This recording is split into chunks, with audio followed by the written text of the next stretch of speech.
Alafu mimi ni mtoto wa kike, nawezaje kuwa na wanaume wawili kwa wakati mmoja? Haiwezekani. Naomba tufanye kazi,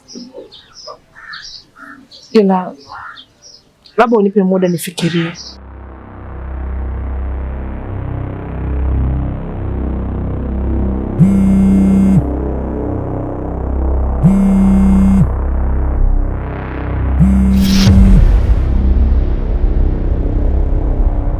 Madiba wewe,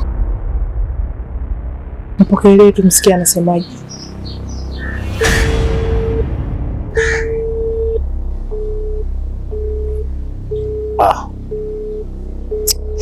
Ina maana huyu kijana ameota mbawa sasa eh? Yaani simu yangu mimi anashindwa kuokota. Simu yangu mimi unashindwa kuokota. Papa, okota simu bwana. Hebu okota simu.